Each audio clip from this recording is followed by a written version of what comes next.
This is Carlos Castaneda's first book, The Teachings of Don Juan, a Yaqui Way of Knowledge. I haven't read any of the introductions to any of these books, but in this one he gives an author's commentary of Carlos Castaneda 30 years later from when the book was first published. So I'm going to read a few pages of this here, if I can find where I was going to start. So this is Carlos Castaneda 30 years later, probably the late 90s, writing this. For the sorcerers of Don Juan's lineage, however, there is the cognition of modern man, and there is the cognition of the shamans of ancient Mexico. Don Juan considered these two to be entire worlds of everyday life, which were intrinsically different from one another. At a given moment, unbeknownst to me, my task mysteriously shifted from mere gathering of anthropological data to the internalization of the new cognitive process of the shaman's world. A genuine internalization of such rationales entails a transformation, a different response to the world of everyday life. Shamans found out that the initial thrust of this transformation always occurs as an intellectual allegiance to something that appears to be merely a concept, but which has unsuspectedly powerful undercurrents. This was best described by Don Juan when he said, "The world of everyday life cannot ever be taken as something personal that has power over us, something that could make us or destroy us, because man's battlefield is not in his strife with the world around him. His battlefield is over the horizon, in an area which is unthinkable for an average man, the area where man ceases to be a man." He explained those statements, saying that it was energetically imperative for human beings to realize that the only thing that matters is their encounter with infinity. Don Juan could not reduce the term infinity to a more manageable description. He said it was energetically irreducible. It was something that could not be personified or even alluded to, except in such vague terms as infinity. Little did I know at that time that Don Juan was not giving me just an appealing intellectual description. He was describing something he called an energetic fact. Energetic facts for him were the conclusion that he and other shamans of his lineage arrived at when they engaged in a function which they called seeing. The act of perceiving energy directly as it flows in the universe. The capacity to perceive energy in this manner is one of the culminating points of shamanism. According to Don Juan Mateus, the task of ushering me into the cognition of the shamans of ancient Mexico was carried out in a traditional way, meaning that whatever he did to me was what was done to every shaman initiate throughout the ages.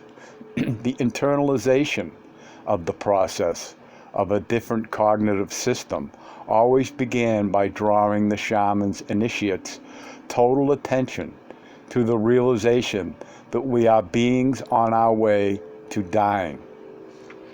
Don Juan and the other shamans of his lineage believed that the full realization of this energetic fact is an irreducible truth, would lead to the acceptance of the new cognition. The end result which shamans like Don Juan Mateus sought for their disciples was a realization which, by its simplicity, is so difficult to attain, that we are indeed beings that are going to die. Therefore, the real struggle of man is not the strife with his fellow men, but with infinity. And this is not even a struggle. It is, in essence, an acquiescence. We must voluntarily acquiesce to infinity. In the description of sorcerers, our lives originate in infinity. They end up wherever they originated, in infinity. Most of the process which I have described in my published work had to do with the natural give and take of my persona as a socialized being under the impact of new rationales. In my field situation, which was taking place with something more urgent than a mere invitation to internalize the process of the new shamanistic cognition, it was a demand. After years of struggle to maintain the boundaries of my persona intact, those boundaries gave in. Struggling to keep them was a meaningless act if it is seen in the light of what Don Juan and the shamans of his lineage wanted to do. It was, however, a very important act in light of my need, which was the need of every civilized person, to maintain the boundaries of the known world. Don Juan said that the energetic fact, which was the cornerstone of the cognition of the shamans of ancient Mexico, was that every nuance of the cosmos is an expression of energy. From their plateau of seeing energy directly, those shamans arrived at the energetic fact that the entire cosmos is composed of twin forces, which are opposite and complementary to each other at the same time. They call those two forces animate energy and inanimate energy. They saw that inanimate energy has no awareness. Awareness for shamans is a vibratory condition of animate energy. Don Juan said that the shamans of ancient Mexico were the first ones to see that all the organisms on Earth are the possessors of vibratory energy. They called them organic beings, and saw that it is the organism itself which sets up the cohesiveness and the limits of such energy. They also saw that there are conglomerates of vibratory, animate energy which have a cohesion of their own, free from the bindings of an organism. They call them inorganic beings and describe them as clumps of cohesive energy that is invisible to the human eye, energy that is aware of itself and possesses a unity determined by an agglutinating force other than the agglutinating force of an organism. The shamans of Don Juan's lineage saw that the essential condition of an animate energy, organic or inorganic, is to turn energy in the universe at large into sensory data. In the case of organic beings, this sensory data is then turned into a system of interpretation in which energy at large is classified and a given response is allotted to each classification. Whatever the classification may be, the assertion of sorcerers is that in the realm of organic beings, the sensory data into which energy at large is transformed by the inorganic beings must be, by definition, interpreted by them in whatever incomprehensible form they may do it. According to the shaman's logic, in the case of human beings, the system of interpreting sensorial data is their cognition. They maintain that human cognition can be temporarily interrupted, since it is merely a taxonomical system in which responses have been classified along with the interpretation of sensory data. When this interpretation occurs, sorcerers claim that energy can be perceived directly as it flows in the universe. Sorcerers describe perceiving energy directly as having the effect of seeing it with the eyes, although the eyes are only minimally involved. To perceive energy directly allowed the sorcerers of Don Juan's lineage to see human beings as conglomerates of energy fields that had the appearance of luminous balls. Observing human beings in such a fashion allowed those shamans to draw extraordinary energetic conclusions. They noticed that each of those luminous balls was individually connected to an energetic mass of inconceivable proportions that exists in the universe, a mass which they called the dark sea of awareness. They observed that each individual ball is attached to the dark sea of awareness at a point that is even more brilliant than the luminous ball itself. Those shamans called that point of juncture the assemblage point, because they observed that it is at that spot that perception takes place. The flux of energy at large is turned on that point into sensorial data, and those data are then interpreted as the world that surrounds us. When I asked Don Juan to explain to me how this process of turning the flux of energy into sensory data occurred, he replied that the only thing shamans know about this is that the immense mass of energy, called the dark sea of awareness, supplies human beings with whatever is necessary to elicit this transformation of energy into sensory data, and that such a process could not possibly ever be deciphered because of the vastness of that original source. Excuse me.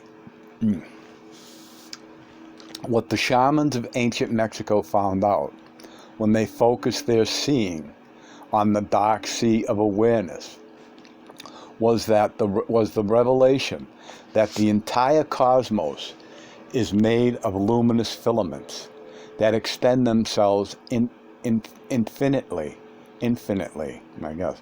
Shamans describe them as luminous filaments that go everywhere, every which way, without ever touching one another. They saw that they are individual filaments, and yet they are grouped in inconceivably enormous masses.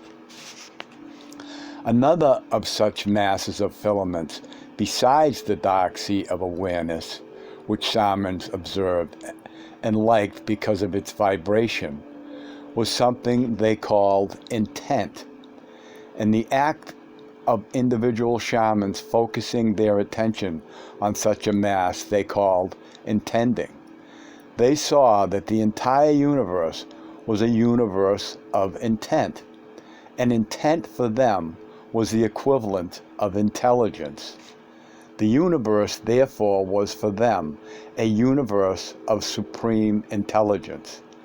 Their conclusion, which became part of their cognitive world, was that vibratory energy, aware of itself, was intelligent in the extreme. They saw that the mass of intent in the cosmos was responsible for all the possible mutations, all the possible variations which happen in the universe, not because of arbitrary blind circumstances, but because of the intending done by the vibratory energy at the level of the flux of energy itself. Don Juan pointed out that in the world of everyday life, human beings make use of intent and intending in the manner in which they interpret the world. Don Juan, for instance, alerted me to the fact that my daily world was not ruled by my perception, but by my interpretation of my perception. He gave as an example the concept of university, which at that time was a concept of supreme importance to me. He said that university was not something I could perceive with my senses, because neither my sight, nor my hearing, nor my sense of taste, nor my tactile or olfactory senses gave me any clue about university. University happened only in my intending. And in order to construct it there, I had to make use of everything I knew as a civilized person in a conscious or subliminal way. The energetic fact of the universe being composed of luminous filaments gave rise to the shaman's conclusion that each of those filaments that extended themselves infinitely as a field of energy. They observed that luminous filaments, or rather fields of energy of such a nature, converge on and go through the assemblage point. Since the size of the assemblage point was determined to be the equivalent to that of a modern tennis ball, only a finite number of energy fields, numbering nevertheless in the zillions, converge on and go through that spot. When the sorcerers of ancient Mexico saw the assemblage point, they discovered the energetic fact that the impact of the energy fields going through the assemblage point was transformed into sensory data which were then interpreted into the cognition of the world of everyday life. Those shamans accounted for the homogeneity of cognition among human beings by the fact that the assemblage point for the entire human race is located at the same place on the energetic luminous spheres that we are. At the height of the shoulder blades, an arm length behind them, against the boundary of the luminous ball. Their seeing observations of the assemblage point led to the sorcerers of ancient Mexico to discover that the assemblage point shifted position under conditions of normal sleep, or extreme fatigue, or disease, or the ingestion of psychotropic plants.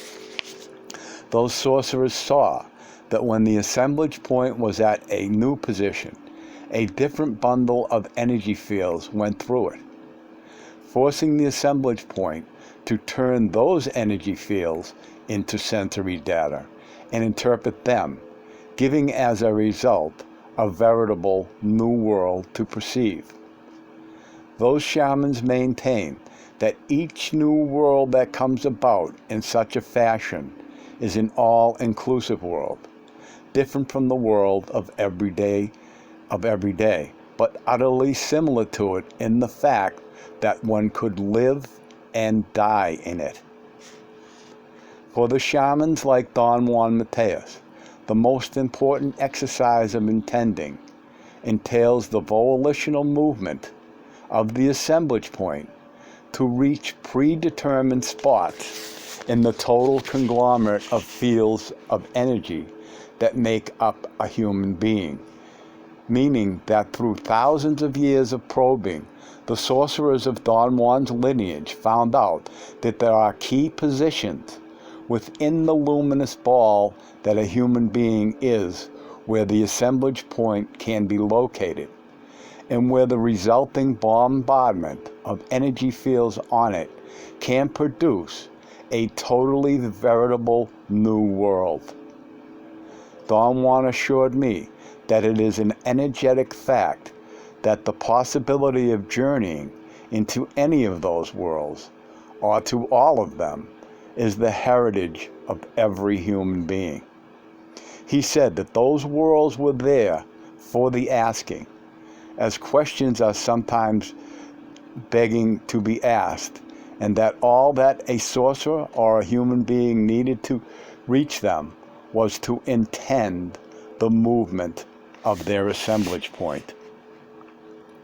Another issue related to intent, but transposed to the level of universal intending, was for the shamans of ancient Mexico the energetic fact that we are all continually pushed and pulled and tested by the universe itself.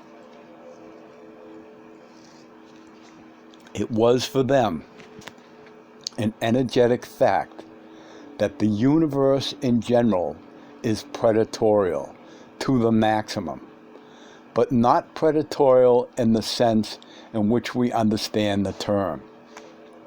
The act of plundering or stealing or injuring or exploiting others for one's own gain. For the shamans of ancient Mexico, the predatory condition of the universe meant that the intending of the universe is to be continually testing awareness. They saw that the universe creates zillions of organic beings and zillions of inorganic beings. By exerting pressure on all of them, the universe forces them to enhance their awareness. And in this fashion, the universe attempts to become aware of itself. In the cognitive world of shamans, therefore, awareness is the final issue. Don Juan Mateus and the shamans of his lineage regarded awareness as the act of being deliberately conscious of all the perceptual possibilities of man, not merely the perceptual possibilities dictated by any given culture whose role seems to be that of restricting the perceptual capacity of its members. Sound familiar? Don Juan maintained that to release or to set free the total perceiving capacity of human beings would not in any way interfere with their functional behavior. In fact, functional behavior would become an extraordinary issue, for it would acquire a new value. Functioning in these circumstances becomes a most demanding necessity. Free from the idealities and the pseudo-goals, man has only function. Let me try that one again. Free from idealities and pseudo-goals, man has only function as his guiding force. Shamans call this impeccability. For them to be impeccable means to do one's utmost best, and a bit more. They derive function from seeing energy directly as it flows in the universe. If the energy flows in a certain way, to follow the flow of energy is for them being functional. Function is, therefore, the common denominator by means of which shamans face the energetic facts of their cognitive world. To exercise all the units of the sorcerer's cognition allowed Don Juan and all the shamans of his lineage to arrive at the odd energetic conclusion, which at first sight appeared to be pertinent only to them and their personal circumstances, but which, if they are examined with care, may be applicable to any one of us. According to Don Juan, the culmination of the shaman's quest is something he considered to be the ultimate energetic fact, not only for sorcerers, but for every human being on earth. He called it the definitive journey.